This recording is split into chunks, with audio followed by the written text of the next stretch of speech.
Butler, Frank. Byron Thomas. Cabrera, Benny. My name is Joe Landaker. I would like to dedicate my service today to the memory of my son, United States Marine Corps First Lieutenant Jared Michael Vincent Landaker. Thank you. The veterans' names would be read, all 150,000+ of them at the cemetery.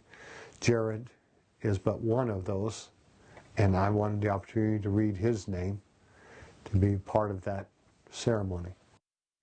Jared was on his last scheduled flight in Iraq.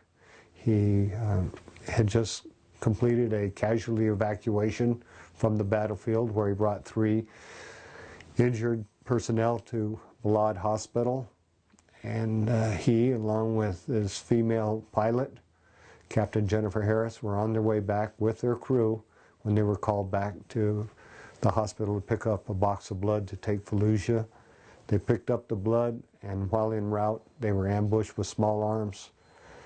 The helicopter diverted to one side, which put it in position for an Iraqi to launch a missile, which ultimately brought the helicopter down. At 5:30 every morning I get up, I turn the TV on to watch the news prior to going to work.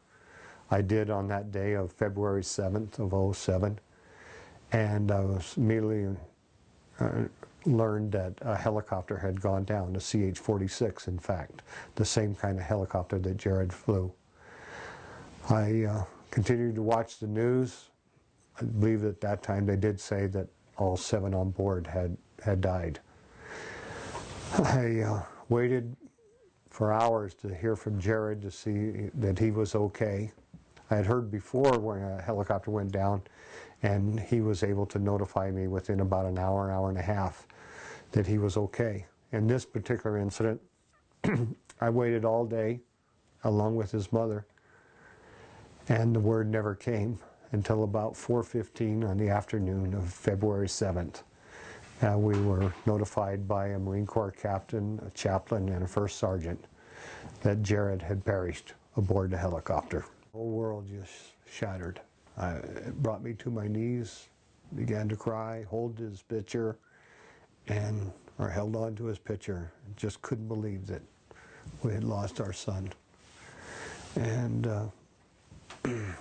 our whole life has been different ever since that day. Well, I tell you, knowing that he's only about 6 feet from us,